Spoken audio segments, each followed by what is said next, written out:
হবে, এটা সহজ হবে, এটা কঠিন হবে। আমাদের গত ছাত্র জনতার যে গণ অভ্যুত্থান হয়েছে, তারপরে কিন্তু সাধারণ জনগণের ছাত্র রাজনীতির প্রতি একটা ভিন্ন তাদের চাহিদা তৈরি হয়েছে, তাদের প্রত্যাশাটা অনেক অনেক গুণ বেড়ে গিয়েছে। আমি মনে করি যে আমাদেরকেও সেই জনগণের যে প্রত্যাশা সেটার সাথে তাল মিলিয়ে এবং গত জুলাই আগস্টের যে বিপ্লব হয়েছে, যে গণ অভ্যুত্থান হয়েছে, সেই স্পিরিটকে আমাদের বুকে ধারণ করে আমাদের রাজনীতিটাকেও সংশোধন করতে হবে, পরিবর্তন করতে হবে, সংস্কার করতে হবে, যে নামেই বলি না কেন। কিন্তু আমাদেরকে কিন্তু এখন ভিন্নভাবে চিন্তা করতে হবে।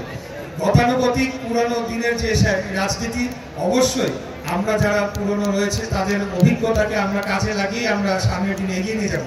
কিন্তু পুরনো দিনের যে আপনাদের যে নেগেটিভ যে বিষয়গুলো ছিল আমাদের রাজনীতির, সেগুলাকে কিন্তু আমাদের সম্পূর্ণরূপে ঝেড়ে ফেলতে হবে এবং আমাদের আগামী দিনে বাংলাদেশের সাধারণ জনগণকে আমাদের কনভিন্স করতে হবে যে হ্যাঁ, আমরা বিএনপি এবং বাংলাদেশ জাতীয়তাবাদের আদর্শে পরিচালিত বাংলাদেশ জাতীয়তাবাদী ছাত্রদল একটি ইন্ডিপেন্ডেন্ট সংগঠন, যারা ছাত্রদের এবং বাংলাদেশের ভবিষ্যৎ নিয়ে তারা আলাদাভাবে চিন্তা করতে পারে, তারা নিজের চিন্তা বা ধারণাকে সেটা ধারণ করে।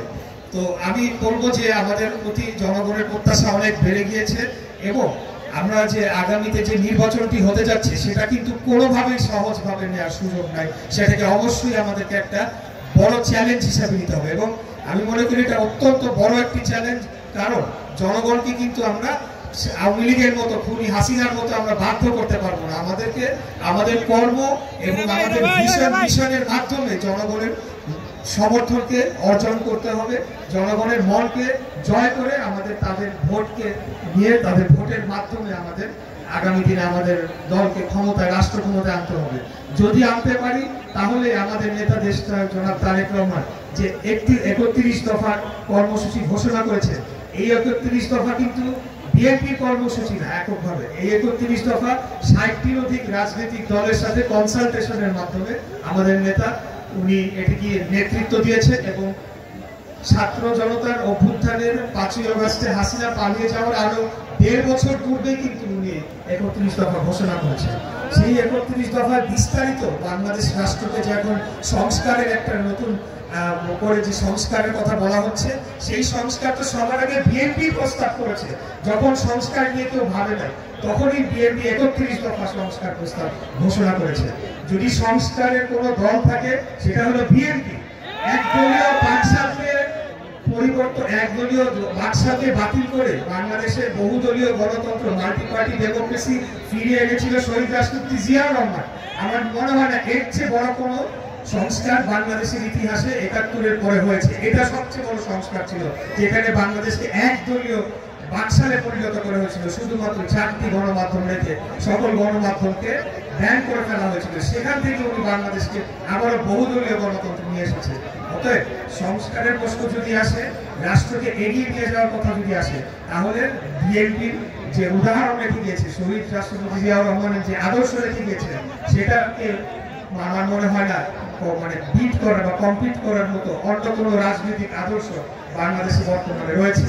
তারপরেও আমি বলবো যে আপনারা দেখেছেন যে বৈষম্য বিরোধী ছাত্র আন্দোলনের যে নেতারা ছিলেন, মুখপাত্র ছিলেন, তারা একটি নতুন দল গঠন করেছে, জাতীয় নাগরিক পার্টি। আমরা তাদেরকে অভিনন্দন জানাই, আমরা তাদেরকে স্বাগত জানাই।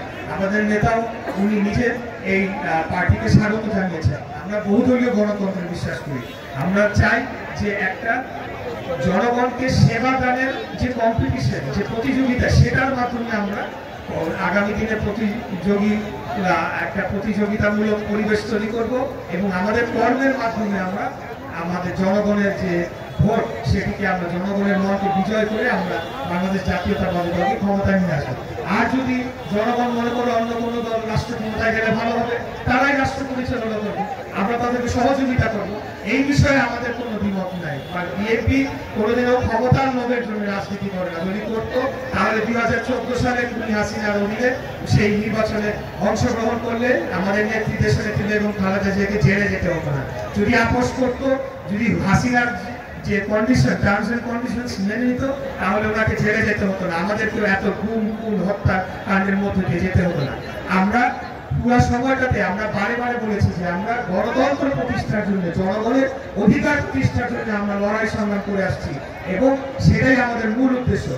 এরপরে জনগণ যাকে ভোট দিবে তারাই আগামীতে নির্বাচিত হয়ে রাষ্ট্র পরিচালনা করবে, সেই বিষয়ে আমাদের কোনো দ্বিমত নাই।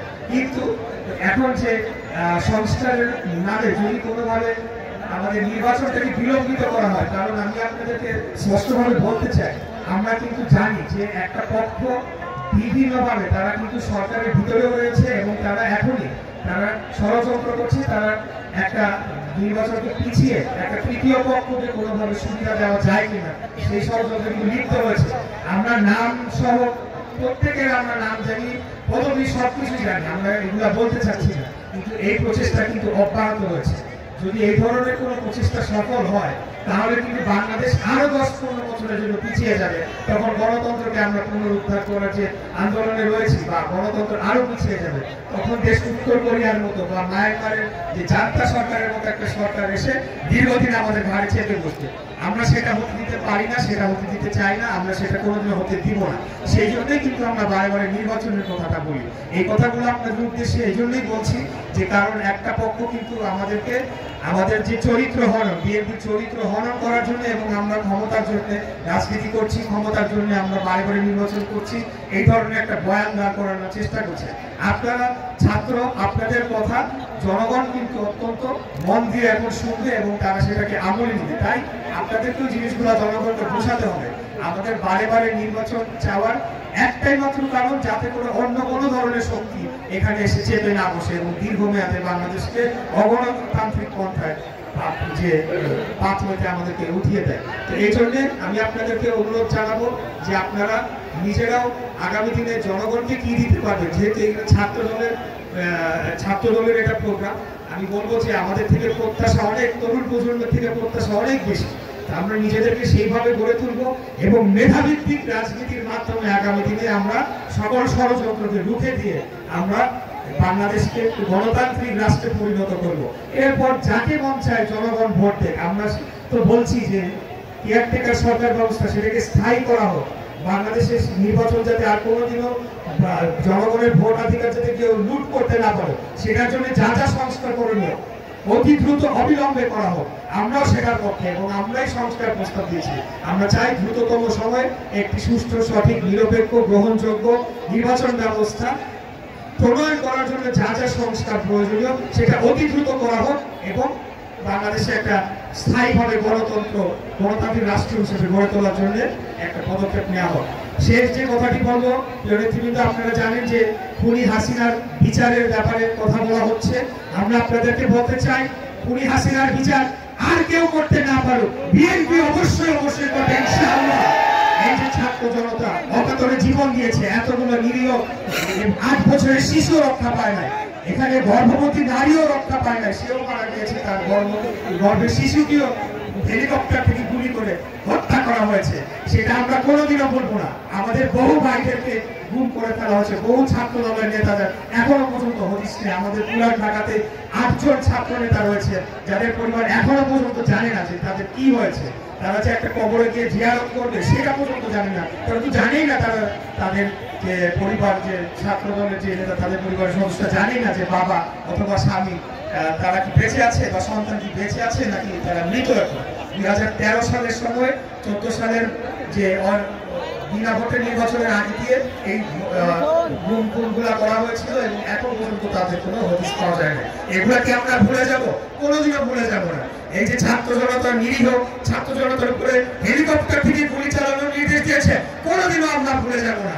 যতদিন লাগুক, যত মাস লাগুক, আমরা আশা করি এতদিন লাগবে না, কিন্তু খুনি হাসিনার বিচার অবশ্যই বাংলাদেশে হবে এবং সর্বোচ্চ শাস্তি নিশ্চিত করা হবে হাসিনা এবং সকলে যারা এই পরিকল্পনার সাথে যুক্ত ছিল, যারা গুলি করেছে, যারা সহযোগিতা করেছে, যে সাংবাদিকরা এখানে মদত দিয়েছে, যে ব্যবসায়ীরা অর্থায়ন করেছে, একটাকেও ছাড়া হবে না। প্রত্যেককে জনগণের আদালতে দাঁড় করে এনে বিচারের সম্মুখীন করা হবে ইনশাআল্লাহ। অতএব কেউ যদি এই ধরনের কথা বলতে চায় যে একটা নির্বাচন হলে বিচার বিচার হবে না। আমি বললাম যে এটা ভুল কথা। বিএনপি ক্ষমতায় আসুক না আসুক, যেই আসবে তাদেরকে আমরা বাধ্য করবো এই গণহত্যার যাতে বিচার হয় ইনশাআল্লাহ। এই বক্তব্য আপনাদের কাছে বলতে চাই, আপনারাও সেটা স্ট্রংলি, সেটা কনফিডেন্টলি জনগণের মাঝে তুলে ধরবেন। আর বক্তব্য অতিবাহিত করবো না, যেহেতু কিছুক্ষণের মধ্যে ইফতারের আয়োজন হবে। আমি সবশেষে ধন্যবাদ জানাতে চাই আমাদের জেলা ছাত্র দলের সভাপতি, এখানে সন্ধান আছে, সদস্য সচিব পলাশ আছে এবং বিএনপির অন্যান্য অনেক নেতৃবৃন্দ আছে, আমি সবার নাম বললাম না। তাদের উদ্যোগে আজকে আমাদের নেতা দেশনায়ক জনাব তারেক রহমানের সম্মতিক্রমে আজকে এখানে এসেছি এবং মার্চ মাসে শহীদ জিয়া শেখ বগুড়ায় এসে ছাত্র দলের এবং এখানে এই ঐতিহ্যবাহী শিক্ষা প্রতিষ্ঠানে আমি প্রধান অতিথি হতে পেরে আমি নিজেকে গর্বিত